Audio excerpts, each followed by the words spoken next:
We're back. What can I say? Let's get after it. This is Iceman and Coach.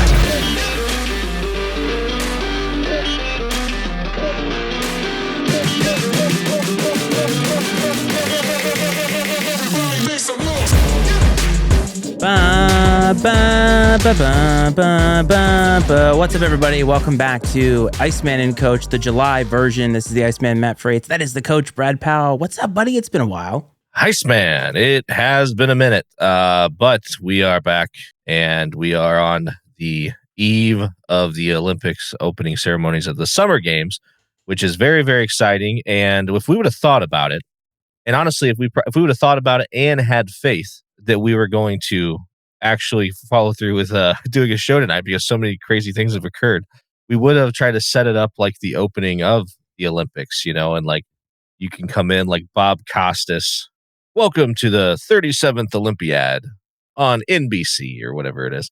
Are you ever or find yourself laughing when they say like the 37th Olympiad and you think that's such a low number? Like, we've had twice as many Super Bowls, but then you forget that it's every 4 years. Well, is that, I don't even know what number it is. I just pulled that one out of my rear end. I figured you did that, but I don't like most things that I say. It's just, that's where I acquired it. Which is the charm of this show, is pulling stats and things out of our ass.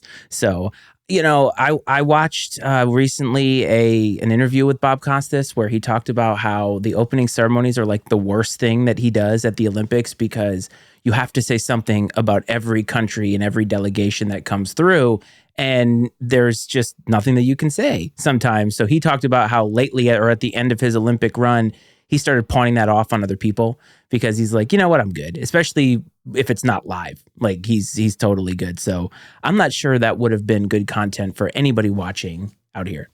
No, you got to believe that there's at least one athlete from every country that you could find something positive to say about, or there's at least some sort of a human interest story that you could dig up or whatever.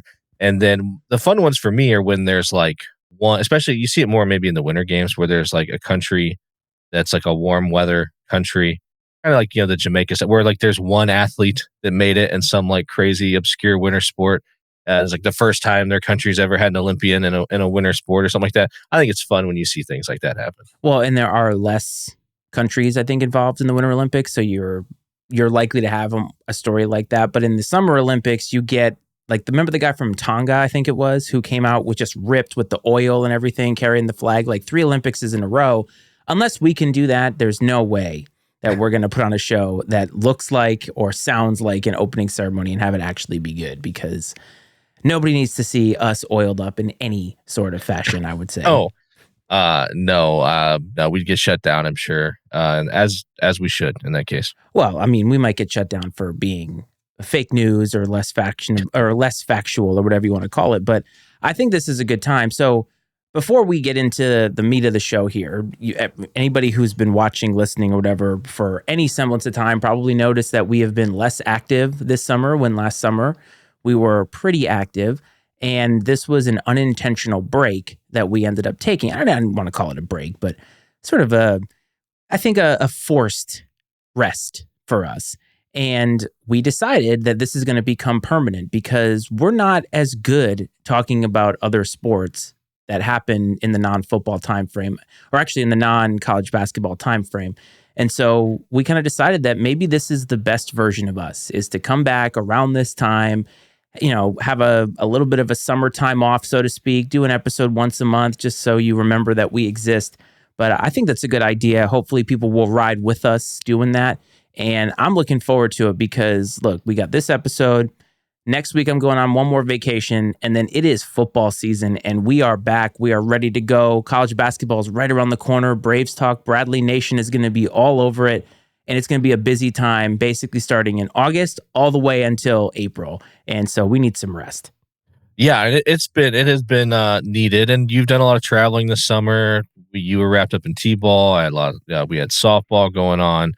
Just regular everyday life has happened. So just a lot going on this summer. And I do think, yeah, it's nice to get a little bit of a break, and really, we attempted, we scheduled time to do a show many times. And it's just like, I don't know, fate wouldn't let it happen. So maybe we'll just quit fighting it and we'll take the break and look forward to football season. By the way, I noticed you have a Cedar Point shirt on, and I think I've told you on this pod that I'm a stakeholder in Cedar Point, or was, because they just got bought out by Six Flags, which made my stock portfolio go up. Merger. Whatever. Either way, my stock portfolio went like this, and I was very, very happy as a stakeholder who has never been to Cedar Point before. However, that pandemic crash really helped me out big time. So I invested in Cedar Point, and I am invested until the end. It's a nice place. It's a neat place to go because it is basically, it's on a little peninsula in Lake Erie, and so surrounded on three sides by water. Very small piece of land, but the theme park is huge. I mean, it encompasses nearly the entire thing, and there's an old hotel that's out right between the park and Lake Erie called Hotel Breakers. That's really cool. It's got a beach behind it, and it's just a cool experience. They do a good job there. It's a nice, clean theme park. A lot of the Cedar Fair parks are well taken care of, it seems like. So we had fun. We went there a couple years ago, and it was a good time, and I hope we get back sometime soon. Yeah, maybe that's something that we can do with the family. My wife is not a roller coaster person. I'm not sure if I am anymore. It's been so long since I've been on a major one that maybe in my 40s I won't be. But speaking of nice places, let's go into the Olympics, because the Olympics happen every 4 years. This time it's every 3. The pandemic put a lot of things in a different place. The last time we had these games was 2021. And full disclosure, I am somebody who's obsessed with the Olympics. The 2 weeks or whatever it is that it's on is just appointment television for me. I can't get enough of it. And I think it's because it is so unique. And this time around, it's in Paris, one of the most, if not the most famous city in the entire world. So lots of things are going into these Olympics. But we've talked about this somewhat briefly offline. But how do you feel about the Olympics? I love the Olympics. I think the fact that it is once every 4 years, but it encompasses so many different events. So you could easily find something that suits your taste. And also, it's a great opportunity to expose yourself to maybe different or more unique sports. And I think it's super interesting, some of the things that have become Olympic events over the years. And so I always find it interesting when they add events, remove events, and stuff like that to try to keep things, I guess, fresh and relevant to some degree. And although, except for about 8 years ago, they tried to they threatened to remove wrestling, which luckily the wrestling community got behind it, and that did not happen. But it's like, how can you remove, like, other than running, like wrestling's like the original Olympic sport? Like, how could you get rid of wrestling? So no, I look forward to the Summer Olympics, all the Olympics, but Summer Olympics, I feel like there's more events that are kind of hotly contested that the Americans have sort of a rival of sorts in a lot of different events, which I think brings a little bit more interest. So I heard this take, and I want to know how you feel about it. But somebody said that the Olympics are sports for people who don't like sports. I could see that maybe, because it's really, yeah, you have basketball, you have baseball, but a lot of the other sports are more kind of niche sports. And the Olympics, I feel like, more so than about the sport, it's the sports themselves, are a lot of human interest stories. And so, you're going to see celebrities born. Stars will be born over the next 2 weeks during the Olympics because of, different things that happen and take place. And I think that, Americans especially, we love a good human interest story. We love an underdog story.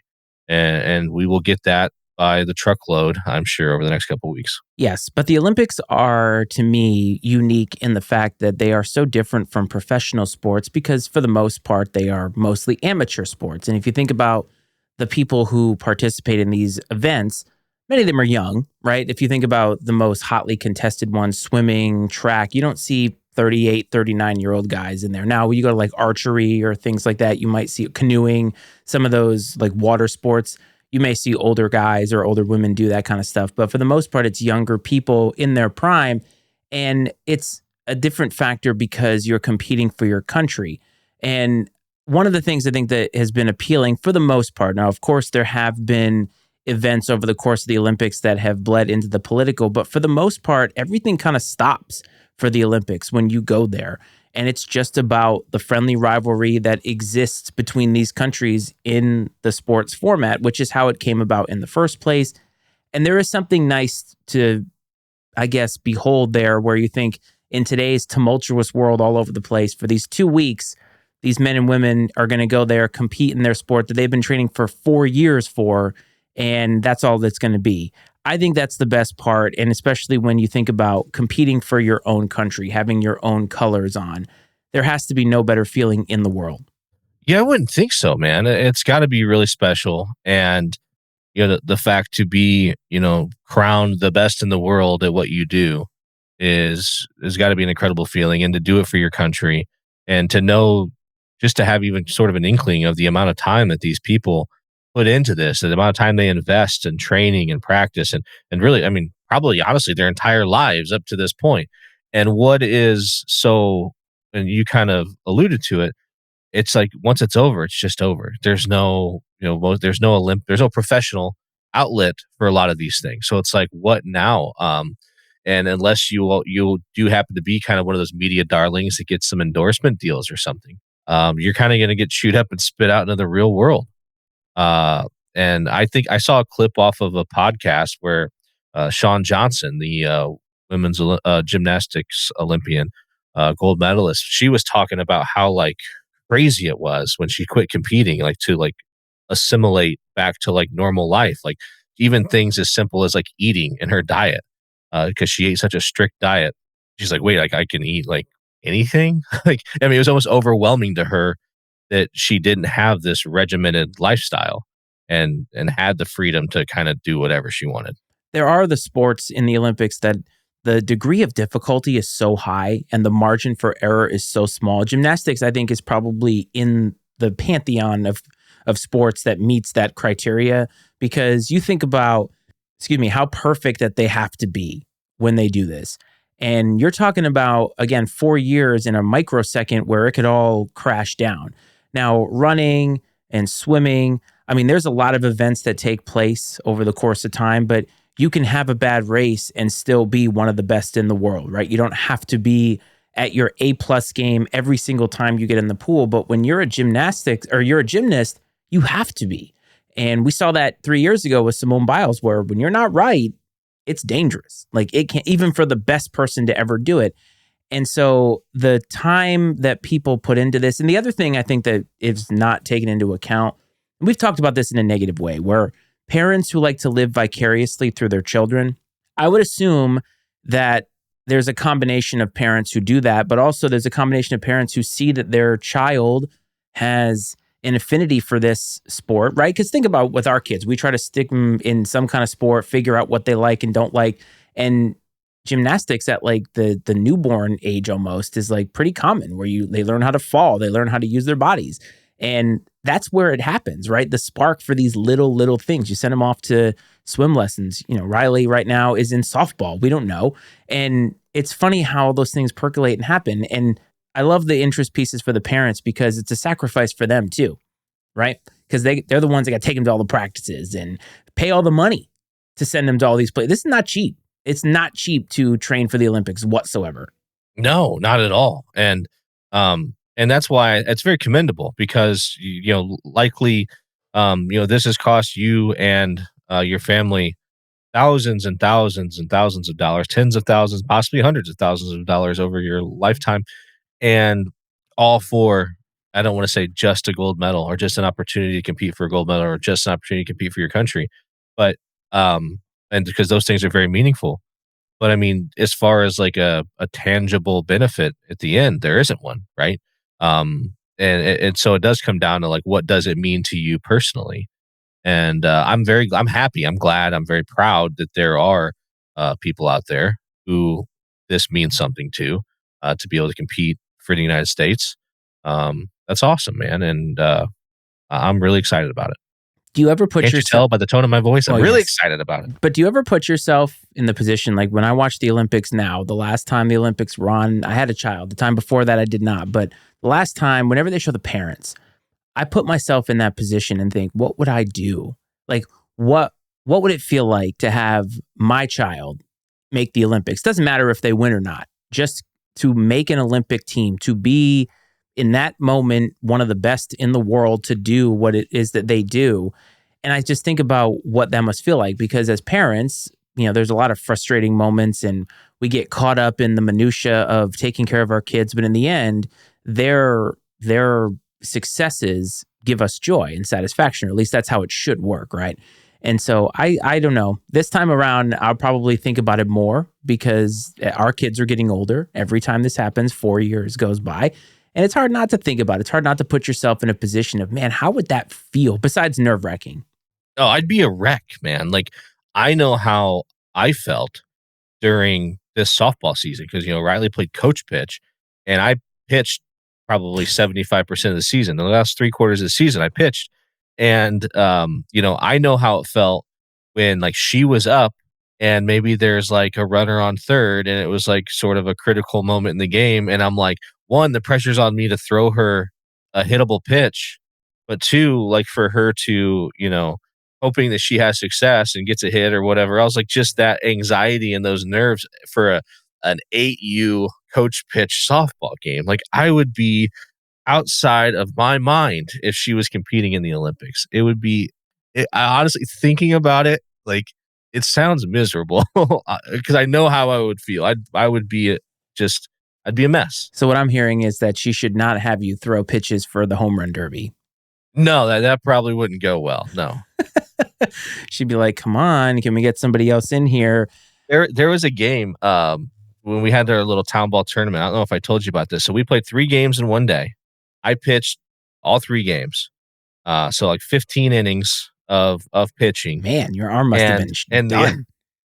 So in game 2, I like in the middle of game 2, like I start struggling, man. It was almost like I thought I was like getting the yips. Like I was like nearly rolling the ball in at times, like airmailing it to the back. I'm like, I cannot throw the ball down the middle. Like, I mean, I hit a rough patch, and which is a terrible feeling because the poor girls that are at the plate, like, they're helpless. And I worked through it. Okay. I battled through it and I overcame adversity and I went on to be fine. But the guy that I coached with, he was coaching first base. And this game, first base happened to be by the other team's dugout. And one of the coaches for the other team, I guess, was like, "Hey, do you have another pitcher?" he's like, "Do you have a backup?" Okay, he's like, "Well, yeah, it's me." He's like, "But he'll be all right." Yeah, he was. The other team's coach was even worried about me, I guess. But that'd be awesome if they were like bringing the righty, they're doing the arm thing. They're just like, just kind of. We need to. I don't know what I would do. That would. I wanted to yank myself, man. Like, keep it clean, man. But. Yeah, come on, come on. Did not mean that. Yeah, because I wanted to remove myself from the responsibility of pitching. Much better. So we talked about how there's so many different sports. What are some of your favorite sports to watch? Well, of course, wrestling. Right, I follow wrestling. This is the pinnacle of wrestling. Being an Iowa fan, I always had a lot of Olympic medalists. And this year, then I've talked on this show about Spencer Lee before. He's a 3-time national champion at Iowa. And he is the United States representative at 57 kilograms. And so really excited. I mean, he's going to have a shot at medaling or potentially winning a gold medal, which will be tons of fun. The U.S. in wrestling is pretty solid. It doesn't sound like the Russians will be competing, which is, I mean, it's unfortunate because it's one of those things where Russia is probably historically, traditionally known as the power in wrestling. But the U.S. has been right there with them here over the last decade or so. So it's unfortunate that they won't be there because it's one of those deals where there will always be, like, unfortunately, some sort of an asterisk next to it if like somebody does win. And there shouldn't be, because at the end of the day, like 20 years from now, no one's going to be like, well, so-and-so gold medalist, but Russia wasn't there. I mean, and so I don't think, history will reflect back on it just fine. But in the moment, I think, there might be some people that want to maybe make less of it because of the Russians not being there. But other than that, I really enjoy, I like swimming.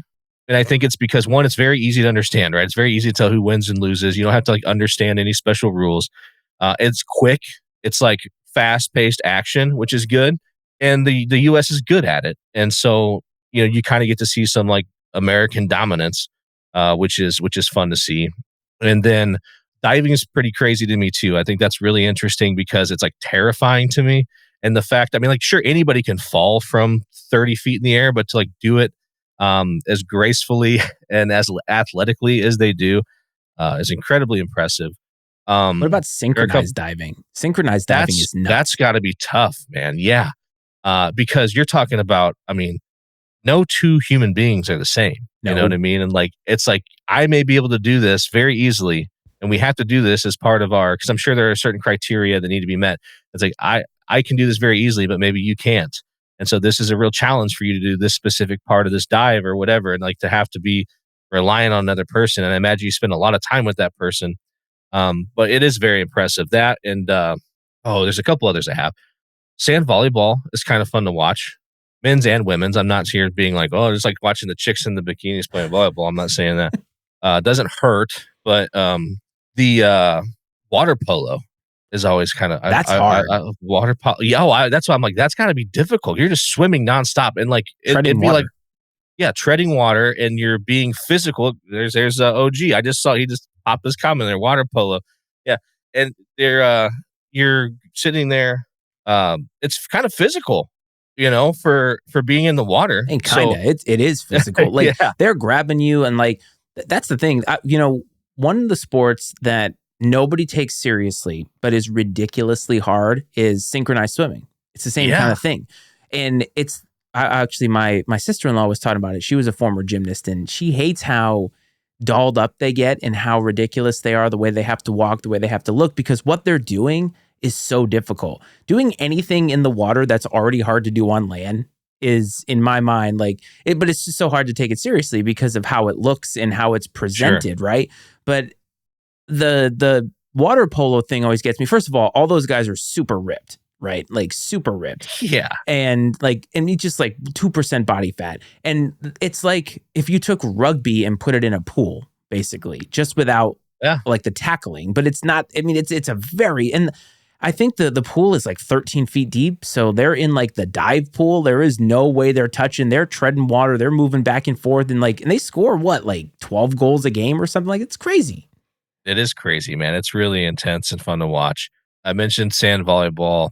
I don't really care to watch most of the basketball, baseball. Baseball still in it? I don't think Um, baseball is anymore, but those are might the have removed sports it. we can watch all the time. So like it's not Right. as fun. No, gold medal game, sure, might watch that, Like but I don't get into like archery. That doesn't like that's tough to get intrigue me. into. That's Yeah, really tough to get into. Now, I think the last cycle they added karate and sparring. That was interesting, right? yeah. Because they also had the artistic part of it too. There's like I think, are they doing, is it rodeo? Fencing. Oh, Fencing. fencing is so Love hard. fencing. Yes. Oh, yeah, it popped into my head. Notre Dame. Notre Dame is known for producing Olympic fencers. I think one of the women who won a gold medal last go around was a recent graduate of Notre Dame. But um, there's one more thing. The track. Of The course. the short events though. I don't want to. I'm Ah, not too interested in watching the 6,400 meter or whatever. I want to see like the 100 meters, 100-meter hurdles, the 4x4, the 4x1, the 4x2. Like I want to see that stuff that's fast and explosive, and the other ones can be fun to watch, but they're not as I don't know. They just don't intrigue me as much as the fast ones, For me, the short Olympics ones. have changed a little bit. But if there's a sport that is ridiculous to watch, badminton is insane. Like and Oh also yeah, and table how like tennis. hardcore. Table tennis. Like the Asian countries are Oh my so good at God. badminton, man. They're ridiculous. And like if you've ever gone to a gym, and I'm not stereotyping, but like you ever go to a gym where like they have badminton nets, like you could go to a gym anywhere in the country, and there will be people that are their nationality is Asian. Okay, that are playing badminton in any gym across America. And they're ridiculous at it. Well, when we play it, right? I'm sure you played it as a kid. You have the net out in the Yeah. yard, and it's like you can get 3 volleys maybe, and they are just back and forth, back and forth. But the table tennis always gets me because they start out this, and then when you get those long volleys where they're like 10, they're so far away from each other, and the coordination that it takes to do that. And the Americans generally aren't super, super good at those types of sports just for some reason. But they're fascinating to watch because they're leisure sports. There's something that you would see at like a bar, or like if you think about it, and it's like Right? these people are doing it at such a high level. It's not even at ringer status anymore. It's just insanity. It is. It's incredible. And the bicycle racing, like the on the track, it's like the wooden track that's like banked The or velodrome or whatever whatever. it's called. Whatever it's called. Like that's super fascinating to me because I'm like, I would there's no I mean it's one of those things as a kid, you're like, that looks so fun, but like I wouldn't be able to pedal hard enough It's like speed to not skating. fall on my face. Speed skating, yeah, that's winter, but that's a fun one to watch too. So you talked about track and field. I mean, track and field swimming probably get the most casual viewers because, as you said, it's obvious, right? It's obvious who wins, who loses. It's something that everybody can do, I think. And I don't mean at that level, but like in some form or fashion, we've all ran. In some form or fashion, most of us have swam. So we can understand how to do that. But it's all about the level at which that they do it.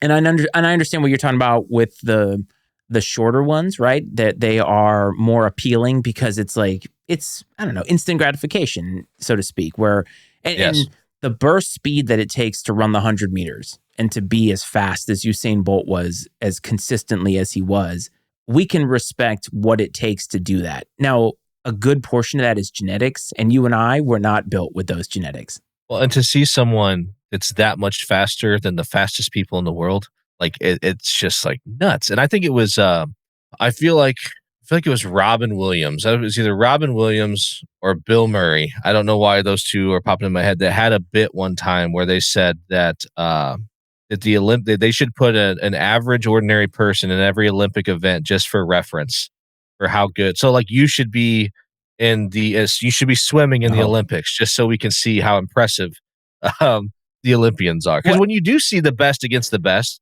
it doesn't necessarily, in some sports, it doesn't necessarily look that impressive. Well, you know, it's funny. Like, hell, they're just swimming. I was talking with my wife about that because she had to take James to another pool because they were cleaning the one that he normally goes to. And there was this old woman in there, like she's probably in her 70s. And Chrissy said she's watching her and she's like, she's going really slow. She looks really awkward. She gets out. She's like totally ripped, right? Like totally ripped. And when I watch people at the pool now, I can't tell how fast that they're going until I'm in the water. And I start. So sometimes if I start a length at the same time that they do, I'll get an idea about how fast that they are. Most of them are faster than I am. And then it's like, you can't tell, right? Like even when you're watching on TV, like you know objectively that 17 seconds is fast or winning by 0.1 of a second is ridiculous.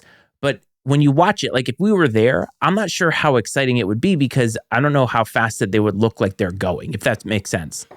Yeah, no, exactly. And it's something, I mean, I think it's true in all sports, even football, basketball, because like you see him out there and you're like you see a guy in the NFL miss a block and you're like, oh, that guy's a bum, whatever. Well, he's also trying to block one of the, a premier athlete, you know what I mean? That's like trained his whole life to do this. So it's not like you got by the guy. Yeah, it's sometimes hard to keep it in perspective how impressive these folks really are. So this comment here talking about distance running being a different animal, that actually is perfect to what I wanted to say earlier when you talked about the short sports.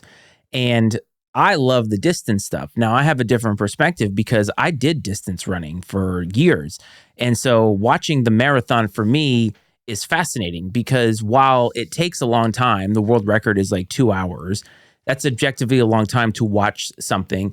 There are so many things that happen that I can recognize within the race itself and know this is going to come back at the end or something like that. It's not just about who kicks at the end and gets there. There's so many things that happen, and it's exactly right. Distance running is so different. It's a mental game, right? Like our body can do things in short bursts and go fast, right? But if you asked Usain Bolt to run a marathon, I mean, he probably does distance running because, believe it or not, you have to run longer distances to train for the 100, right? Because there's so many different muscles involved, but it's not easy. And it's not easy at that pace. And like even the long distance swimming is ridiculous. And I'll have a stat of the week about that later on. But think about 1,500 meters, for instance. That's almost a mile. So you're swimming a mile in the world record's like 15 minutes, which for perspective, I did that in like 45 minutes. That was my best time. So the world record holder could break the world record twice, shower, and still be out by the time I finished.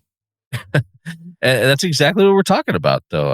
How good these people are, and I think you made a good point about how the mental side of these distance sports, whether it's swimming, running, I'm sure even the distance cycling, these events that take place over an extended period of time, because like yes, like you have to have some mental toughness to go through the training, the prolonged training for any event. But as far as like the mental toughness to get through the event itself, like any like what like the 100 meter, what Usain Bolt run the 100 meter in That was like that 9.7 or 9 seconds something or like something. that. Like Yeah. anybody could do almost anything for 9 seconds, right?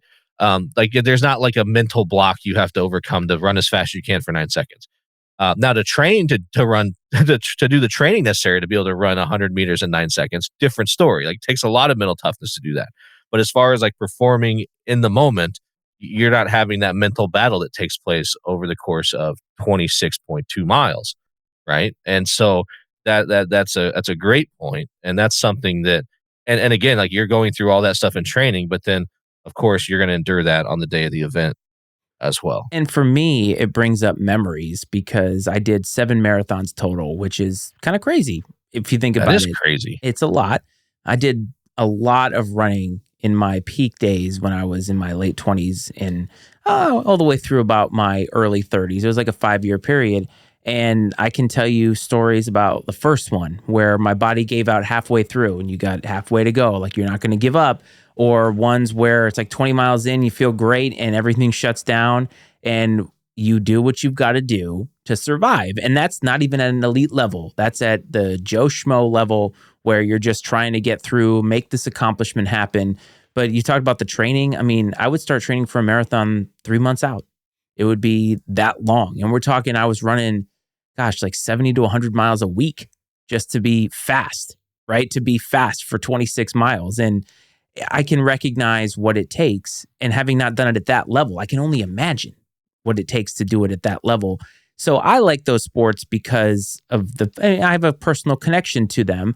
And maybe now you will have a person, like I'm going to watch wrestling now. Yeah, no, and it'll be fun too. No, I'm looking forward to wrestling, and no, you're right. I mean, the training and stuff is incredible, and Dad highlighted a few events here that are also really interesting, like triple jump, pole vault, high jump.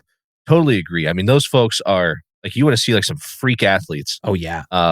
Those are some events you want to watch, and you see like such unique like the steeplechase and crap like that. You know what I mean? That's that you would never see anywhere else. No, but Just if you want my official opinion, I think the most impressive thing is the hurdles, like especially the 100-meter hurdles, because those things are tall. They're like more than half of my height.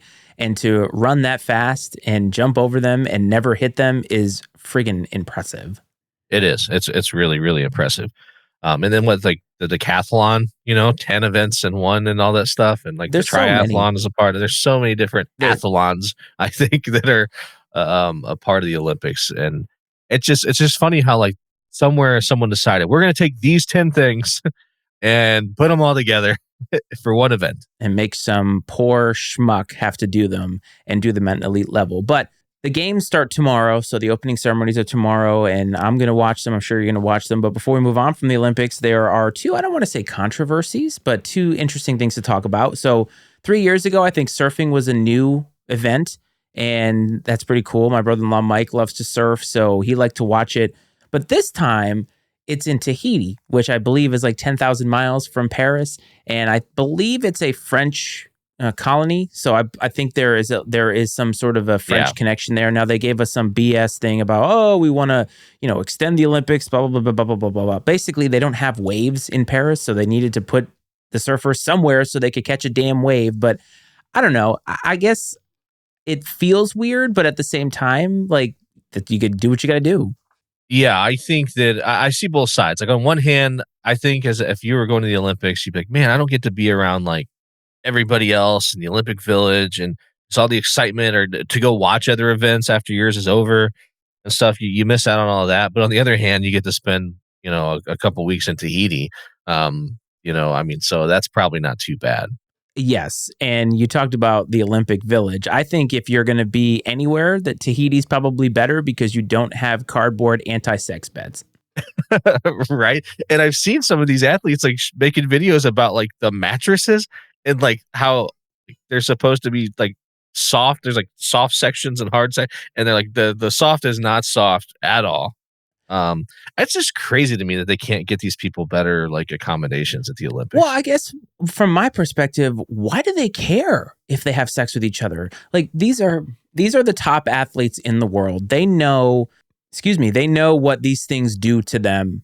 Like having sex before an event may drain them the next day. So they're all smart enough to know. And also, if they want to, who cares? Like I just don't understand. Like they've sort of backtracked and said that's not what it is. It's just we're using reusable materials and blah blah blah. But for years they've been talking about this, and I think even the last Olympics it was the same thing. Why does it matter? Like I don't understand the obsession with these people fraternizing with each other. It's the No, Olympics, the I mean, Olympic Village. let's be honest. For the sake of our species, like these are the people we want procreating I with each mean, other. from an I athletic mean, perspective, yes. right, Well, actually, and like if you think about like the swimmers, a lot of them are going to like Stanford, so they're not right. unintelligent people. Yeah, I mean, you're just going to make more highly successful athletes, and it's going to sustain a healthier species, man. In the long run, go for it. I'd encourage it. It just doesn't. I mean, if you're thinking about the Olympics, it's once every 3 years. This is your moment to shine. But let's say that your event is at the beginning and you're done and you won a gold medal. Go out and celebrate with some hot person that you find attractive who maybe also is done. Like it's the only time in your life you're going to have an experience like this. And I agree with you though. It's like, well, this is also a discussion about what happens with an Olympics. Like so many cities get stuck with all this stuff. And then I'm sure you've seen pictures, articles. Like, I mean, Athens Like was the ruins. 20 Yeah, years ago and it's like a shell of itself. It never got used again. And in some countries, in some cities, they can actually repurpose things. Like France probably already had some of this stuff. They'll probably repurpose it. I mean, especially if you think about the Olympic Stadium, PSG, right? There's so many football teams that go through there. So like it'll get used, but not in every country. And it's fascinating how these things happen. But it's like the accommodations are always bad for the Olympians. Folks, the reason that the Olympics are there is the Olympians. So maybe give them a nice mattress to sleep on. Just a thought. yeah, no doubt about it, man. I completely agree. And that actually is a good segue away from the Olympics, but kind of not. So ESPN did something recently. I mean, we're coming up on 25 years into this century now, and they love to make lists. You and I like to make fun of lists around here because we don't find any of this like list making to be very fun outside of, folk controversy. But they put out what they called, I believe it was the top 100 athletes since the year 2000. And I've heard some interesting opinions on this, but number one is Michael Phelps. And many people have said, how could somebody who only competes every 4 years be number one? And I immediately think those people don't know what they're talking about. Yeah, come on. I mean, the guy is like the most successful Olympian of all time. We just talked about, how special it is to be the best in the world at something. And to be as dominant as he was, I don't have a problem with that. I think that for my taste, way too many tennis players A lot of ranked tennis high on this players. list, which I found interesting. I think that it's so subjective because everybody's going to have a different answer for a lot of these. It's like the whole who's better, Michael or LeBron or Kobe. It's so subjective, and it's and also to not surprisingly, I think that ESPN made a strong effort to be as equal as possible throughout this list in multiple ways, which is fine. But I don't. To me, like as I read through it, I'm like, okay, that person's a great athlete. Like every single one, I'm like, that person's a great athlete. That person's a great athlete. But as far as like, you could have like put those 100 names in a hat, and with a few exceptions, you could have just drawn them out of a hat and put them in order and gotten the same result essentially. I just felt like it was just a list of great athletes as opposed to like a ranking. I had a hard time like viewing it as a ranking. Well, and that's the thing, right? Is it's all subjective. But so just for transparency, Michael Phelps was number one. Serena Williams was number two. Number three was Messi, of course, your boy. Number four was LeBron. Number five was Tom Brady. Number six was Roger Federer. Seven, Simone Biles. Eight, Tiger Woods. Nine, Usain Bolt. And 10, Kobe Bryant. We're not going to go over all 100, but I will say this about something like this. If you're trying to rank in any way, individual sports and dominating in an individual sport is much easier to get the championship accolades that go with domination, right? So like Michael Phelps being in a sport that only he has to compete with him, like he's not in a team. He doesn't have to rely on a bunch of people. Now, of course, there are relays and certain things like that he did famously in 2008, one of the most exciting swimming races I've ever seen. But for the most part, it's him competing against the other people and the other competition. And same thing with like tennis. Serena Williams, she's facing one person every single time. She doesn't have to worry about some other teammate who dropped the ball or something like that. And so I agree with you that when you put these individual sports people on there, that it does make it a little harder to discern. Now, let's take Tiger Woods, for example. Now, Tiger Woods had a moment in time or a time period where you tuned in to watch him. And to me, that's the kind of intangible thing that I think goes into what considers people great. I took umbrage with LeBron over Brady because I'm like, okay, LeBron has longevity and things like that, but like winning in football is really, really hard to do. And it's also the ultimate team sport because you have so many other people to rely on. Tom Brady is not out on the field at all times. And so for him to do what he did and win as much as he did, knowing all the factors that go into it, to me, that's more impressive than LeBron being under 500 in the finals. You know what I mean? I agree with that. I think that, and I mean, and Tom Brady's, you talk about longevity. I mean, that guy played till he was 40, right? So, 45. He had plenty of longevity, and to do what he did, it's, we haven't seen anything like it. And he did it with two different teams, two different franchises. And you could really make an argument that a lot of the times he did it, like if you read through a lot of those rosters, now obviously there was great teams, but those are not star-studded rosters where you're going to read through and be like, I mean, the best team he ever had as far as like quality of the roster from a just on paper didn't win the Super Bowl, and that was the team with Randy Moss, the loss to the Giants or whatever. I mean, the 16-0 and everything else. Now, granted, I mean, that team was the best team in the league by far, hands down. It's just the Giants made one more play that night. But it's shaking your head over there. That's probably a painful memory. So, but just to, since you asked, it's the only game I've never gotten over. Like, for the most part, everything else is just like whatever. It's sports, but that one really, really hurt for many reasons because of all the things that happened. Who they lost to, how the game went. Like, just there's so many factors that just losing a Super Bowl is one thing, but losing immortality, that hurts on a different level. And it's the only game that I still, because you had that stupid helmet catch by a guy who never made a catch in the NFL again after that, but is in the front office for the Giants, or at least he was last I checked. So like David Tyree, yes, is that David Tyree? And he's say his name. Say his name. Covered by Iceman. Rodney Harrison, right? I mean, that whole play where, gosh, I mean, the play lasted so long, there had to have been a holding call somewhere. Like there's so many things about that play that are so ridiculous. And good for them. They won. That's the only one that hurts. That's all I'll say about that. No, and that's fair, man. As sports fans, we've all been a part of losses like that are just tough to take, and they sit with you for a long time. That's the beauty of sports. And but yeah, that list is interesting. And I do think the individual aspect versus team sports makes it tough. And the point you made about Tiger Woods being like appointment viewing, and I feel like Michael Phelps is that way. Oh, 100% too.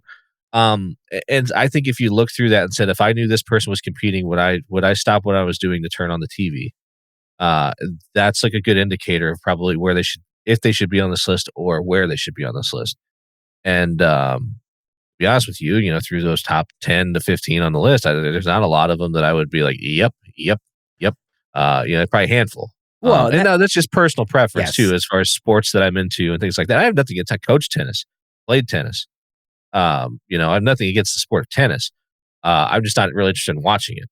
Sure. But like, let's take Simone Biles, for instance, right? We talk about gymnastics and appointment viewing. Well, she is doing things that nobody has ever done to the point where they're naming moves after her. So in that regard, I think she has earned this status. I mean, clearly she comes with the accolade, she comes with the talent, and nobody has really ever come close. And that's why I say Tiger. Like Tiger in that 99 through 2002 period was just insane, to the point that taking Tiger over the field wasn't that crazy at the time. Like he was that good and that dominant, and people tuned in to watch him. But the one, and Usain Bolt, right? The fastest man in the world. I mean, he was so good in something that has such a high bar, and to be as consistent and win as often as he did in what a lot of people consider the most exciting sports event ever, right? And of all time.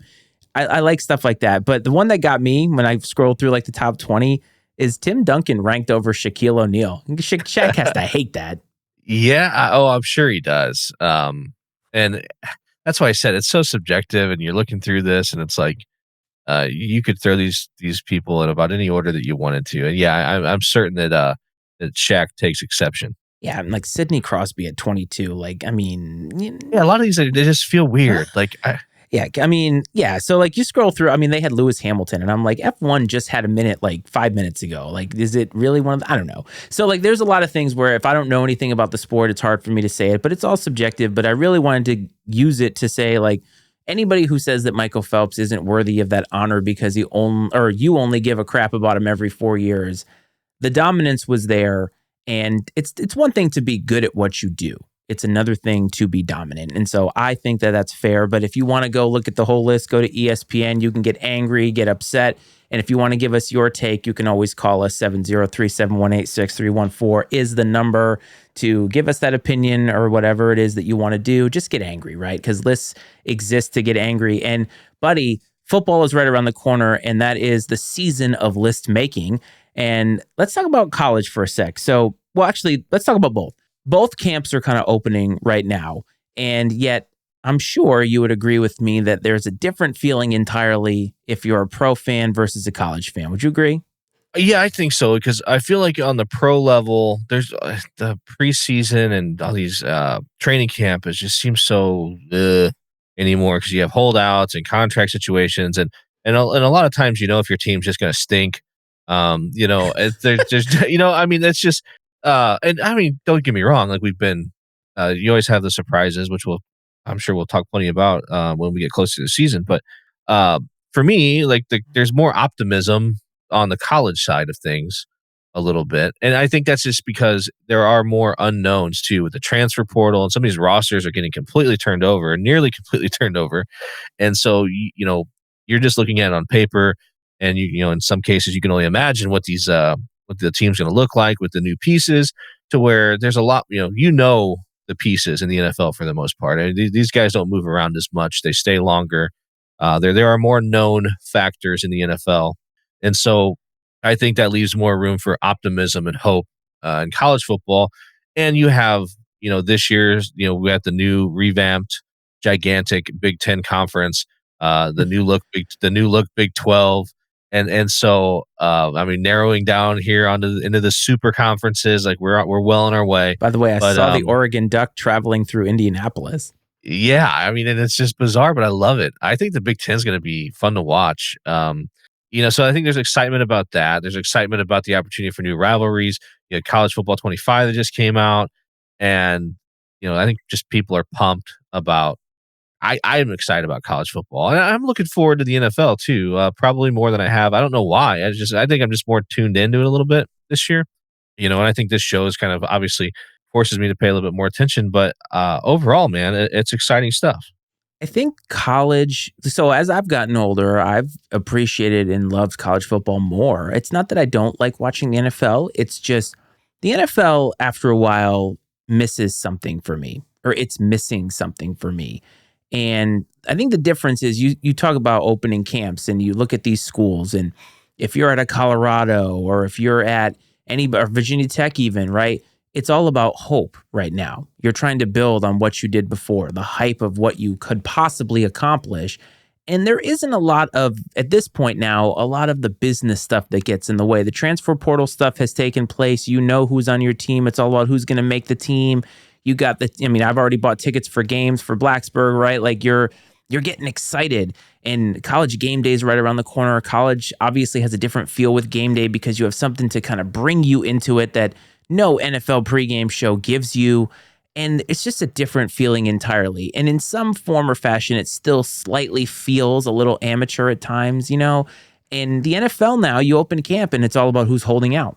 And look, they should hold out for money. It's a business at the end of the day. These teams don't really give a shit about them. So, do your thing. But it just has a different feel when it's like, oh, camps are opening up. And here's the list of people that want a new contract. Camps open up for school. And it's like, it's a different vibe. You cannot wait to go to that first game and you're counting down the days. I don't feel that way as much about the NFL. No, you're right. I saw Aaron Rodgers was on a podcast or something recently, and I saw a little clip of it where he was talking about how much easier training camp is these days than it was. He's like, in the old days, he's like, even in the preseason games, we used to play. He's like, you'd play 1 quarter, then 2 quarters, then 3 quarters. He's like, we'd play throughout the preseason. He's like, now we barely play. Practice is, he's like, it's more mentally draining. There's just a lot of mental reps, and absorbing the playbook and everything than it is physical. And I think that's for a multitude of reasons. One, I think just through negotiations, things have changed as far as how this stuff is structured, as far as what they can put these guys through in the preseason. Two, the wear and tear on their bodies. Where back in the day it was all about being the tough guy. Three, I think that there's when you have the Aaron Rodgers of the world and some of these guys, he's Patrick Mahomes, so on, the elite level players. When it comes down to it, they could honestly probably sit on their couch for half of the preseason and show up week 1 and be on top of it, no problem. I just think that they're so good at what they do. That makes sense when Rodgers talks about being mental more than physical. Is that there's nothing that Patrick Mahomes is going to do throughout the preseason that's going to make him any better necessarily. Physically better, other than maybe timing with some new receivers or something. But it's not like his footwork's going to make a drastic improvement, or his arm strength's going to make a drastic improvement, or whatever else. To where in college, you see more year-to-year improvement with some players, and that's I think another fun thing to follow and keep track of, and that lends itself to that hope I was talking about. I think there's also, again, with college, an element of scholarship. Is somebody going to work their way up to the first string? Are they going to earn a scholarship? You see the human interest pieces a little bit more, especially on Saturdays with College Game Day. I love those videos where the coach tells the guy that they're on scholarship. That stuff I just love. Yes. And I understand that nowadays it's a little bit different with NIL and the transfer portal, and the loyalty isn't there anymore. But what I've just decided to do is find those little moments that I used to always enjoy and just enjoy them when I see them, especially, like I said, those scholarship videos. What's best about that is the teammates are so stoked about the guy getting the scholarship. And you don't get that in the NFL. You don't get a celebration of, hey, this guy's first string, because it's hey, this is what you're getting paid for. This is your job. Whereas in college, it's a little bit different because you are trying to prove yourself to get to the next level if that's what you want to do. And I think that's why the hope feels so much more innocent and easier to get lost in for me.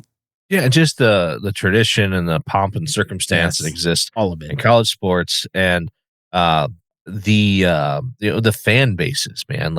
It's when you look at the NFL, it's so unique that the Bills have the Bills Mafia, but in the college game, that's every campus around the country is on that level on Saturday afternoons. So it's so much fun, and I feel in the NFL, there's some exceptions, but a lot of the stadiums have become so cookie cutter. There's a lot more of them that are indoors. And I think in college, you see more, the stadiums are more unique. They have character. The atmospheres are more unique. There's way more character. Absolutely.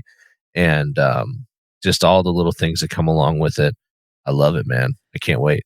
So one more thing about the NFL I want to ask you about briefly is I've noticed an economic trend because I talked about players that are holding out and some of the quarterbacks are holding out. So two of them in particular are holding out. One of them is waiting for a contract that's not holding out, and that's Dak. But you have Tua and Jordan Love, and both of these guys want their money. They want a long-term extension. What's interesting about that for me is Jordan Love just had his first year starting, basically. Like, he's been in the league for a few years, but he finally just started, and now he's looking for more money.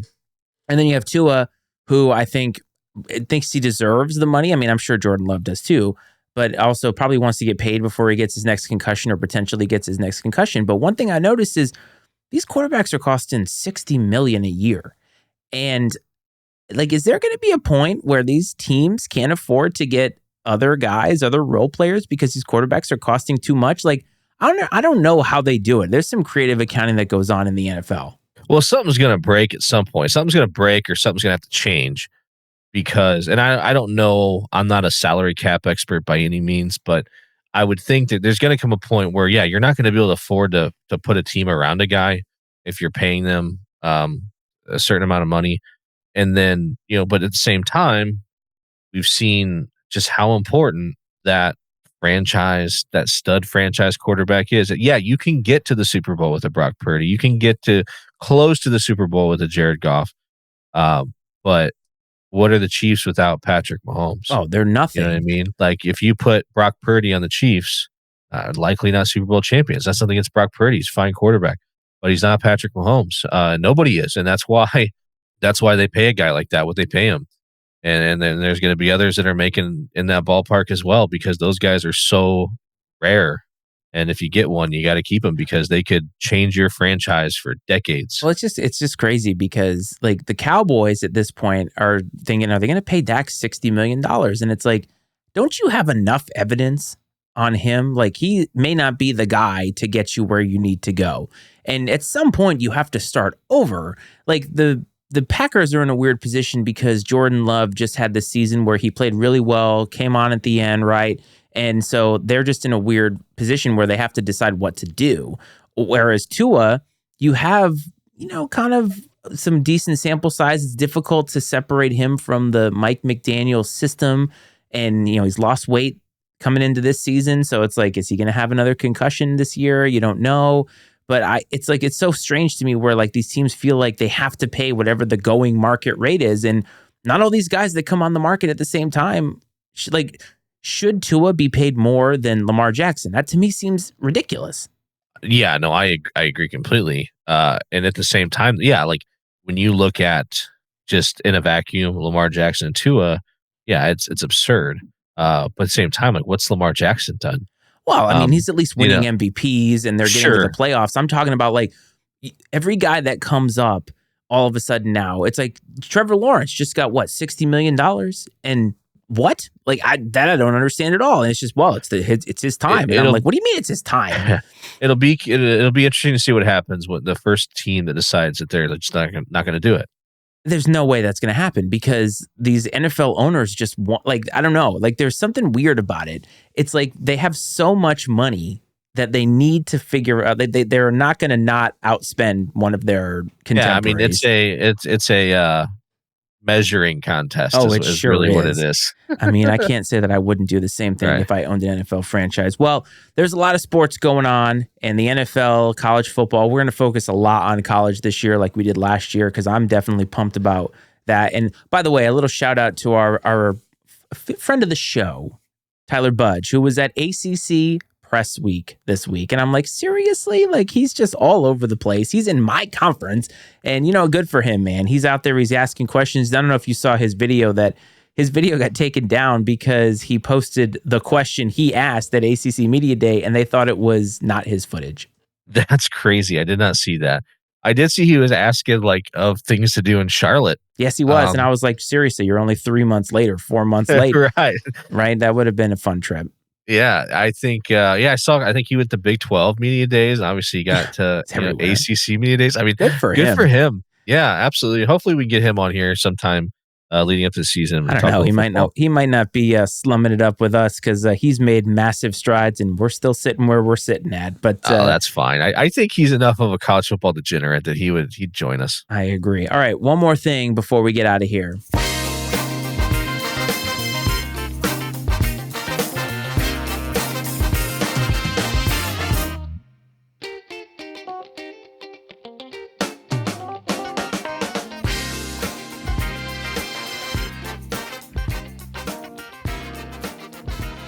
Iceman stat of the week. You know me. I like my numbers. I like to give some stats. It's been a while. So, buddy, we talked about the Olympics a little bit earlier, and I told you that I had a swimming stat for you. Are you ready? Absolutely, I am. So, number 15 on ESPN's list of 100 greatest athletes since 2000 was Miss Katie Ledecky. I think everybody knows who she is. I think this Olympics, she's probably going to be appointment television for a lot of people because she's doing a lot of things. So, her signature event is the 1,500 meter freestyle. As we talked about earlier, that's about a mile. It's about swimming a mile. Of the 18 best times ever in that sport for her, she has all of them. Wow. That's impressive, Yes. man. It's like essentially she's broken the world record 18 times. Correct. Yes. The That's 18th best time insane. is 15:38.81, and she has all of them until 15:20.48. So that's just amazing that of the 18 best times in the 1,500 meter freestyle for women, she has all of those times. And that right there, folks, is called dominance, and that's why she's on the list. That's super impressive, man. And wasn't she like 16 or something? She was real She's young. very, very young. And that's the other thing too, is like Michael Phelps was younger. A lot of these swimmers, gymnasts and stuff, you see a lot of young people. And I think about myself at 16, there ain't no way. Like I was not even prepared to be in college, let alone at the Olympic Games. I mean, it's just insane. So I thought that was a fun little stat to give because it fit in with what we were talking about, but also she could be creeping up that list if she has another. This is probably her last Olympics, but if she has another few gold medals and dominates, I mean, she could bump up to, God, maybe she'll be 12 next time they do this list. Maybe so. Maybe she'll pass some of these tennis players. But look, it's been a while, but I had a good time with you, man. I always love talking sports. There has been, I don't know, there's been some stuff to talk about, but I'm glad that we did what we did. And we have a huge, huge fall and winter coming up for you with football starting. We're going to get back to football Friday, I think. We got Braves talk coming. There's going to be a little bit of an announcement, a little bit of hype. Maybe that's an announcement for our third co-host who's probably still watching on that. But we're going to bring back Braves talk for Bradley Nation. We got college basketball. I think we're going to get a little deeper into college basketball this year, maybe even get into a little bit more of the national spotlight, either here or an addendum to Bradley Nation. So I'm excited for what's to come. Now I'm going to be in New Hampshire at Lake Winnipesaukee in the first week of August, enjoying myself with some family. But after that, man, we're off and running. No, that's exciting. Looking forward to getting into football season, doing our live show, getting back to crunch time. I cannot wait to hear that wonderful, wonderful tune. We didn't do that a lot last year, actually. No. Crunch time? I mean, did we let it fade? Yeah, whatever. We'll get it back though. It's fun. It'll be fun. Braves talk's going to be fun. Right now, there's a lot of a couple schedule announcements that have come out here recently that are okay. They're decent. I just saw not too long before we got on that San Francisco, apparently a home and home with San Francisco. Okay. Just got added to the schedule, so that's pretty good. But no, looking forward to it. I was glad to get on here and that we were able to do this. And hope you have a safe trip to New Hampshire. Obviously, we will talk offline. But Absolutely. Oh man, it's been fun. Thank you. The summer is winding down, folks. It is going to be the holidays before you know it. But if you are new to all of this and you're listening to us, or if you find this video on YouTube, you can find us on TikTok at I&C Sports is the handle, Twitter at Iceman and Coach is the handle. We're on Facebook. We're on Twitch. We're in the audio space. If you listen to us on Apple Podcasts, please hit those 5 stars. As Bomani Jones would say, if you hit 4 stars, I'm inclined to think you are a hater. And just support the brand in any way that you can. Coach, it's always good to see you. To all the people who watch, to all the people who listen, hope this finds you well. Hope this finds you safe. And we will see you down the road. This is Iceman and Coach.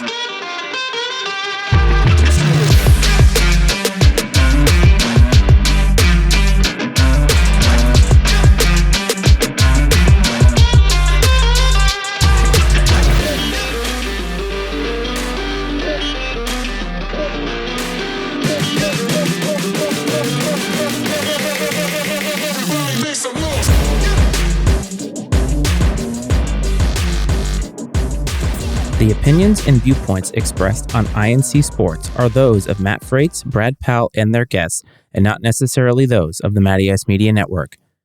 I&C Sports is exclusively owned by Matt Freites and Brad Powell and is brought to you by the Matty Ice Media Network.